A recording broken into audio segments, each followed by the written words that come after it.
हाय दोस्तों, स्वागत है आप सभी का हमारे YouTube चैनल एग्जाम्पल्स विद अंकित पर। और इस चैनल पर ये हमारी पहली वीडियो है और हमारी इस पहली वीडियो का जो टॉपिक होगा सामान्य हिंदी। आज आप सामान्य हिंदी पढ़ेंगे। तो आइए देखते हैं कि सामान्य हिंदी को हम पढ़ेंगे कैसे। जब भी हम सामान्य हिंदी को पढ़ाते हैं तो सामान्य हिंदी को हम 3 पार्ट में तोड़कर पढ़ाते हैं। आइए उन पार्टों को देखते हैं और समझने की कोशिश करते हैं। जहां भी आपको कंफ्यूजन होगा, जब भी कोई समस्या होगी, वैसे समस्या आपको होगी नहीं, लेकिन यहाँ से देखते हैं कि सामान्य हिंदी को हमें पढ़ना कैसे है। कैसे पढ़ें सामान्य हिंदी को कि सामान्य हिंदी हमारे लिए आसान हो जाए। आइए देखते हैं, फोकस करते हैं बोर्ड पर। तो टॉपिक का नाम हमारे है सामान्य हिंदी। सामान्य हिंदी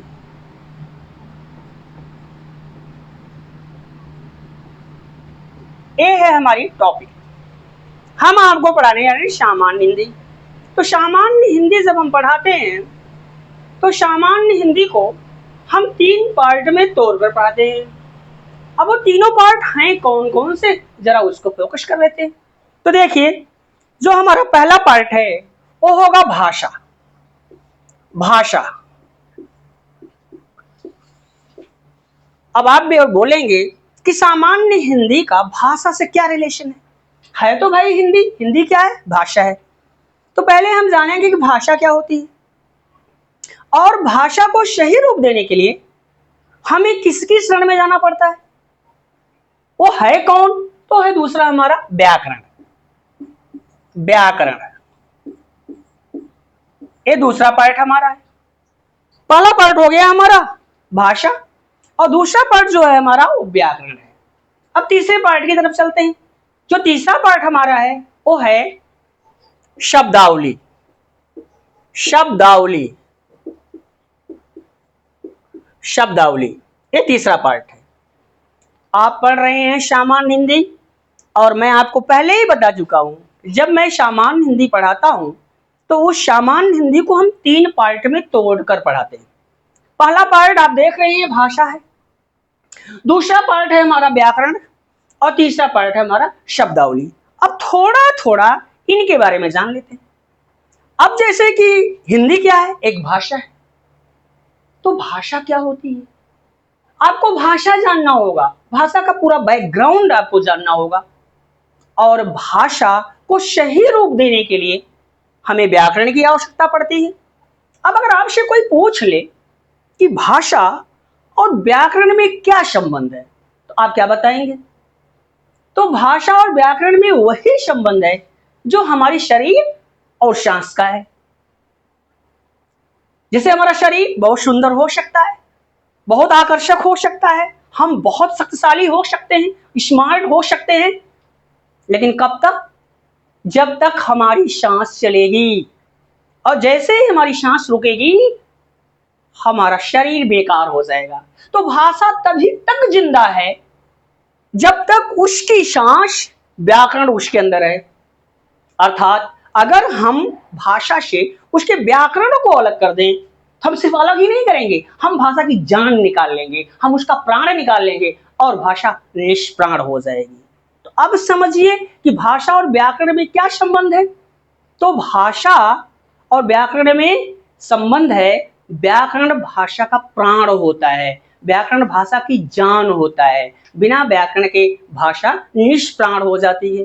तो क्या अगर हम भाषा और व्याकरण को जान जाएं तो क्या हम भाषा पर पकड़ मजबूत कर लेंगे? जी बिल्कुल नहीं। जिस तरह से व्याकरण भाषा का प्राण है, ठीक उसी प्रकार से शब्दावली व्याकरण का प्राण है। अब वो कैसे? मान लीजिए आप सामान्य हिंदी या हिंदी पढ़ रहे हैं, आपने हिंदी का पूरा व्याकरण तैयार कर लिया, तो क्या आप हिंदी में पारंगत हो गए? बिल्कुल नहीं। क्यों? क्योंकि जब आपके पास हिंदी की शब्दावली ही नहीं होगी तो आप वाक्य की रचना कर नहीं पाएंगे, आप हिंदी को सही रूप नहीं दे पाएंगे। तो इसलिए आपको शब्दावली, हिंदी के शब्दावली का ज्ञान होना आवश्यक है। तो याद रखिए, भाषा का प्राण व्याकरण होता है और व्याकरण का प्राण शब्दावली होती है। अब आप जान लो सामान्य हिंदी को 3 पार्ट में तोड़कर पढ़ते हैं।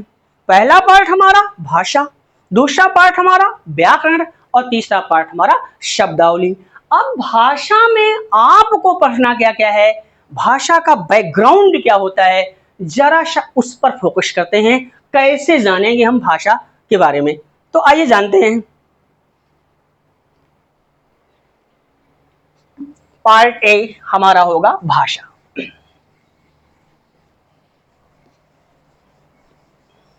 अब भाषा में आप देख लें तो 3 पार्ट है, भाषा, व्याकरण और शब्दावली। तो पार्ट ए में देखते हैं भाषा। तो जो भाषा है, हालांकि सब आपको पढ़ाया जाएगा, अभी तो हम इंट्रोड्यूस करवा रहे हैं, आपका परिचय करा रहे हैं। तो भाषा को जब हम पढ़ाते हैं तो भाषा को 2 पार्ट में तोड़कर पढ़ाते हैं। पहला जो पार्ट होगा हमारा वो होगा अव्यक्त भाषा। अव्यक्त भाषा, अव्यक्त भाषा, अव्यक्त भाषा, पहला पार्ट है अव्यक्त भाषा। और जो दूसरा हमारा पार्ट है वो है व्यक्त भाषा, वो है व्यक्त भाषा, व्यक्त भाषा। तो याद रखिए, सामान्य हिंदी को 3 पार्ट में तोड़ा गया। पहले पार्ट का नाम भाषा और दूसरे पार्ट का नाम व्याकरण और तीसरे पार्ट का नाम शब्दावली। अब हम भाषा की बात कर ले तो भाषा को 2 पार्ट में तोड़ा गया है। भाषा के अध्ययन को आसान बनाने के लिए इसको हम 2 पार्ट में तोड़ दिए। पहला पार्ट है हमारा अव्यक्त भाषा और दूसरा पार्ट है हमारा व्यक्त भाषा। अब आप सोच रहे होंगे अव्यक्त भाषा क्या होती है और व्यक्त भाषा क्या होती है। तो पहले आप ये जानो कि भाषा क्या होती है। तो मानो अगर कोई आपसे पूछ दे कि भाषा किसे कहते हैं, तो आप जवाब देंगे भाषा क्या है, भाषा एक माध्यम है। भाषा एक ऐसा माध्यम है जिसके द्वारा हम अपने मन के भावों व विचारों को दूसरों पर प्रकट करते हैं। अर्थात मानव अभिव्यक्ति के साधन को भाषा कहते हैं। अब भाषा में 2 पार्ट आपको दिख रहे हैं। पहला पार्ट है अव्यक्त भाषा और दूसरा पार्ट है व्यक्त भाषा।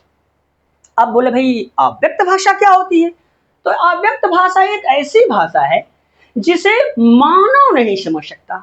जो भाषा मानव के द्वारा ना समझी जाए वो अव्यक्त भाषा होती है। अब बोलोगे वो कैसे, पशुओं और पक्षियों की भाषा। देखो पशु अपनी भाषा में बोलता है, पक्षी भी अपनी भाषा में बोलता है, लेकिन इंसान मानव उनकी भाषा को नहीं समझ सकता है, इसलिए मानव के लिए उनकी भाषा क्या है, अव्यक्त भाषा है।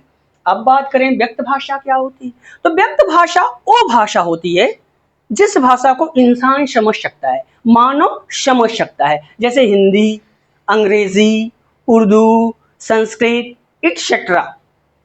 अब आप शायद जान गए होंगे भाषा, अव्यक्त भाषा और व्यक्त भाषा।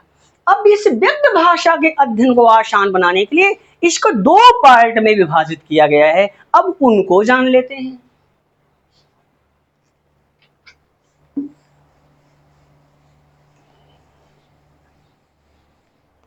अब ये हमारा है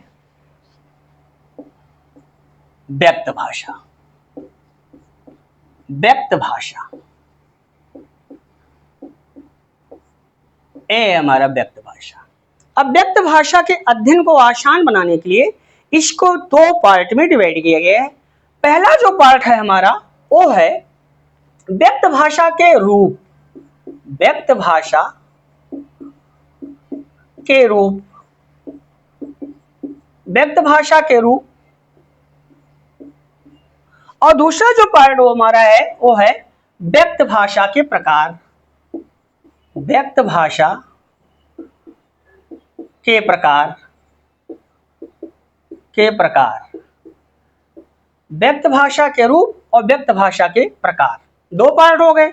अब यहां जानते हैं कि व्यक्त भाषा के कितने रूप होते हैं। तो याद रखिए व्यक्त भाषा के 3 रूप होते हैं।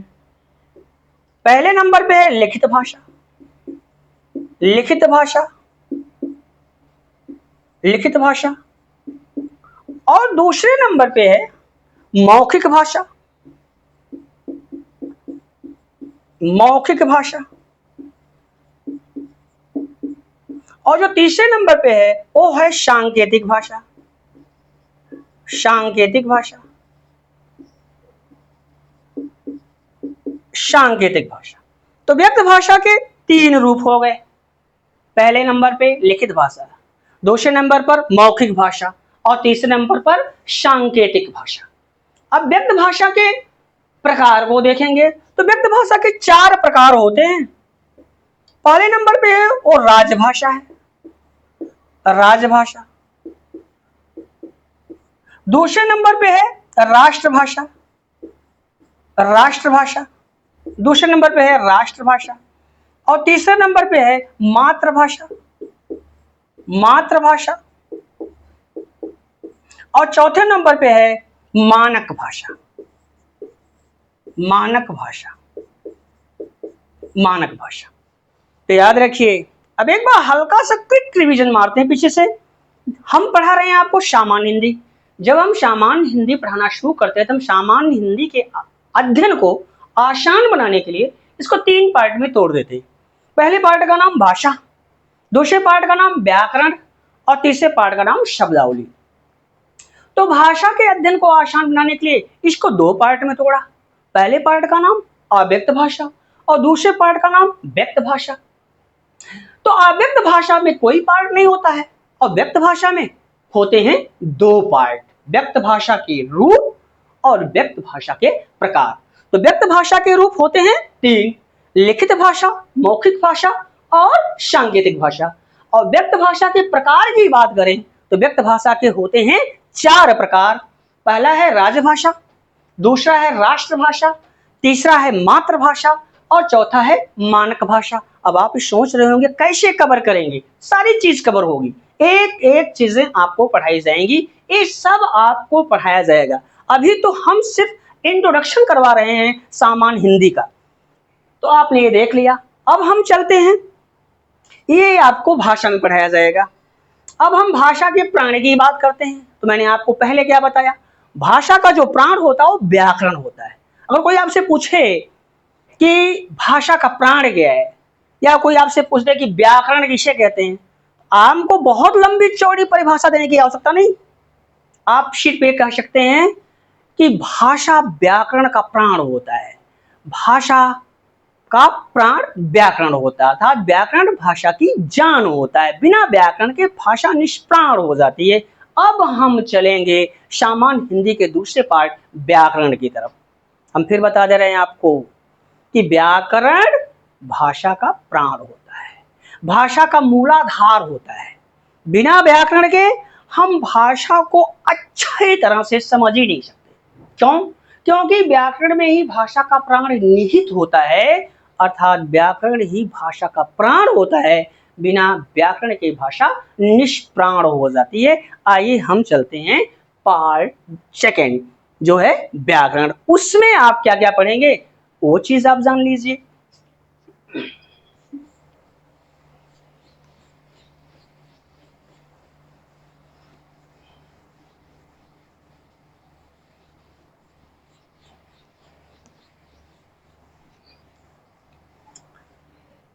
तीन पार्ट सामान्य हिंदी में हमने आपको भाषा का इंट्रोडक्शन दे दिया। क्या क्या भाषा में आपको पढ़ाएंगे हमने आपको बता दिया। ठीक, अब हम बढ़ रहे हैं सामान्य हिंदी का जो सेकेंड पार्ट है वो है हमारा व्याकरण। अब ये देखते हैं व्याकरण में हम क्या क्या पढ़ेंगे। ठीक, व्याकरण, अब इसमें हमको क्या क्या पढ़ना है। ठीक, अब ये देखते हैं इसमें हम आपको पढ़ाएंगे क्या क्या। पहले तो आप पढ़ेंगे व्याकरण की परिभाषा।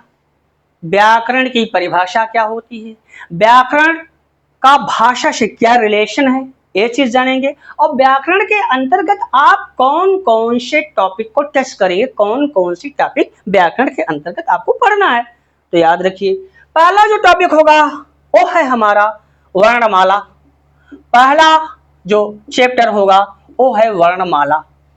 जब आप वर्णमाला कंप्लीट कर लेंगे इसके बाद जितना अच्छी तरह से आप वर्णमाला को समझेंगे आप संधि को उतना ही बढ़िया समझेंगे। अगर आप वर्णमाला अच्छी तरह नहीं पढ़ते हैं तो मैं समझ रहा हूं कि संधि आप अच्छी तरह समझ ही नहीं सकते। तो दूसरा जो होगा हमारा टॉपिक या चैप्टर अध्याय वो होगा हमारा संधि, संधि। और जो तीसरा टॉपिक होगा हमारा वो होगा समास। समास। और जो चौथा होगा वो हमारा होगा अलंकार, अलंकार, अलंकार। और पांचवा जो होगा वो हमारा होगा रस। और छठा जो होगा वो होगा छंद, छंद। और फिर होगा हमारा लिंग, लिंग होगा। फिर होगा वचन, वचन पढ़ेंगे आप। फिर आप पढ़ेंगे कारक, कारक। फिर आप पढ़ेंगे काल, काल। फिर आप पढ़ेंगे वाच, वाच। फिर आप पढ़ेंगे वाक्य, वाक्य। फिर आप पढ़ेंगे उपसर्ग, उपसर्ग। फिर आप पढ़ेंगे प्रत्यय, प्रत्यय। ये और भी चीजें हैं टॉपिक, इतनी चीजें आप व्याकरण में पढ़ोगे। तो याद रखो व्याकरण क्या होता है। अगर कोई आपसे पूछ ले कि व्याकरण क्या है, आप सीधे बोलेंगे व्याकरण भाषा का मूलाधार होता है। ऐसे भी कह सकते हैं व्याकरण भाषा का प्राण होता है। बिना व्याकरण के भाषा को अच्छी तरह से नहीं समझा जा सकता है। पहला है चैप्टर वर्णमाला, दूसरा है संधि, तीसरा है समास, चौथा है अलंकार और पांचवा है रस, छठा है छंद और फिर है लिंग। फिर हमारा है लिंग और फिर है वचन, कारक है, काल है, वाच्य है, वाक्य। वाक्य में आप दो पार्ट पढ़ेंगे। पहला तो वाक्य का निर्माण कैसे होता है वो जानेंगे आप। फिर वाक्य के भाग आप देखेंगे, फिर वाक्य के प्रकार देखेंगे। तो वाक्य भाग में किसी भी वाक्य के दो भाग होते हैं, एक होता है उद्देश्य और दूसरा होता है विधेय। और इसके बाद प्रकार में आप दो पार्ट में पढ़ेंगे। प्रकार में पहला अर्थ के आधार पर वाक्य कितने होते हैं और संरचना के आधार पर वाक्य कितने होते हैं, इत्यादि चीजें आपको वाक्य में पढ़ाई जाएंगी। फिर आप पढ़ेंगे उपसर्ग और प्रत्यय, इत्यादि चीजें आप व्याकरण में पढ़ोगे। अब हमारा तीसरा पार्ट आ रहा है वो है शब्दावली। अब ये देखते हैं शब्दावली, तीसरा पार्ट जो सामान्य हिंदी का वो शब्दावली, उसमें देखते हैं।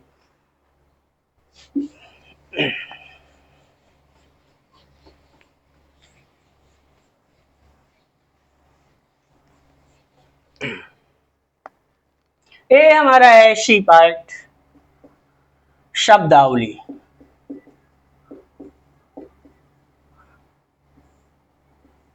किसी भी भाषा में एक्सपर्ट होने के लिए मैं आपको पहले ही बता चुका हूं, व्याकरण के साथ साथ आपको शब्दावली भी जाननी पड़ेगी। कैसे? जैसे व्याकरण क्या, कोई बोले व्याकरण क्या, तो याद रखो व्याकरण एक ही 47 बंदूक है। कोई बोले व्याकरण क्या है, भैया बंदूक है। लेकिन बंदूक मान लो एक 47 आपको दे दिया जाए, तो एक 47 ले करके अगर आपके पास गोली ही ना हो तो आप क्या टारगेट का भेदन कर पाएंगे? नहीं कर सकते। तो याद रखो व्याकरण एक 47 है और शब्दावली उसकी गोली है। और जैसे ही शब्दावली रूपी गोली व्याकरण रूपी गन में डाल करके आप ट्रिगर पर हाथ करते हो तो भाषा रूपी टारगेट आपका उसका भेदन हो जाता है, भाषा को आप भेद देंगे। ठीक, तो शब्दावली। अब देखो शब्दावली में कौन सी संधि है? शब्दावली में हमारी संधि है वो है क्या? दीर्घ संधि। दो शब्दों के योग से मिलकर बना शब्द धन आवली। तो हमें अब शब्दावली में जब हम शब्दावली पढ़ने जाएंगे हमको सबसे पहले पढ़ना पड़ेगा शब्द। शब्द क्या होता है? हालांकि हम इंट्रोडक्शन दे रहे हैं, पढ़ाएंगे बाद में, पहले आप जानो। तो इसमें हम पढ़ेंगे शब्द। अब आपसे कोई पूछ दे कि भाई शब्द बनता कैसे है, शब्द क्या होता है, तो याद रखो जब दो या दो से अधिक वर्ण आपस में मिलते हैं और उनके मिलन से कोई ऐसी ध्वनि उत्पन्न हो जो सार्थक हो। फिर समझो, जब दो या दो से अधिक वर्ण आपस में मिलते हैं और उनके मिलन से उत्पन्न सार्थक ध्वनि शब्द कहलाती है। शब्द जब आप पढ़ने जाओगे तो शब्द को दो पार्ट में तोड़कर पढ़ते हैं। पहला जो पार्ट होगा वो हमारा होगा सार्थक, सार्थक शब्द, सार्थक शब्द। और दूसरा जो पार्ट होगा वो हमारा वो होगा निरर्थक शब्द, निरर्थक शब्द, निरर्थक शब्द। अब आप ये सोचोगे ये दोनों क्या हैं, तो याद रखो जब आप शब्दावली पढ़ेंगे तो शब्दावली दो शब्दों के योग से मिलकर बना। ठीक, शब्द धन आवली, इसमें हमको शब्द पढ़ना पड़ेगा। जब हम शब्द पढ़ेंगे तो हमारे सामने शब्द दो प्रकार के निकल के आएंगे, एक होगा सार्थक शब्द, दूसरा होगा निरर्थक शब्द। अब बोलो भाई सार्थक शब्द क्या होता है? तो सार्थक शब्द ऐसे शब्द जिनका कुछ ना कुछ अर्थ होता है, ऐसे शब्द जिनका कुछ न कुछ अर्थ होता है उन्हें हम सार्थक शब्द कहते हैं। या ऐसे समझो कोई ऐसी ध्वनि जिसको सुनने के बाद हमारा मस्तिष्क उसके बारे में कल्पना कर सके और अपने पटल पर उस बोली गई ध्वनि का चित्र बना सके, तो जान लेना वो सार्थक शब्द है। निरर्थक शब्द क्या होते हैं? ऐसे शब्द जिनका कोई अर्थ नहीं होता है, निरर्थक शब्द कहलाते हैं। याद रखना एक इंपॉर्टेंट चीज, व्याकरण में सिर्फ सार्थक शब्दों का ही महत्व है, निरर्थक शब्दों का नहीं। फिर समझो, व्याकरण में सिर्फ सार्थक शब्दों का ही महत्व है, निरर्थक शब्दों का नहीं, क्योंकि निरर्थक शब्दों के द्वारा अपनी बात को समझाया नहीं जा सकता है। लेकिन कभी कभी सार्थक शब्दों के साथ निरर्थक शब्द जुड़ जाते हैं और जुड़ करके वाक्य में विलक्षणता ला देते हैं। जैसे आओ आओ कुछ चाय वाय हो जाए, चाय तो सार्थक है, वाय क्या है? निरर्थक है। लेकिन निरर्थक शब्द सार्थक शब्द के साथ जुड़ते हैं और जुड़ करके वाक्य में विलक्षणता ला देते हैं, ये इनकी पहचान है। जैसे अरे भाई खाना वाना खाए, पानी वानी पिए, तो याद रखो सार्थक के साथ निरर्थक शब्द जुड़ जाते हैं और जुड़ करके वाक्य में विलक्षणता ला देते हैं।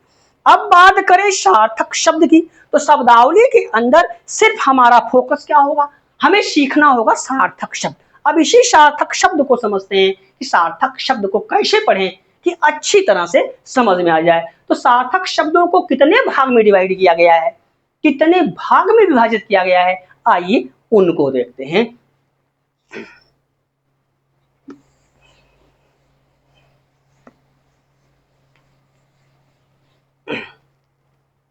अब यहां देखते हैं सार्थक शब्द।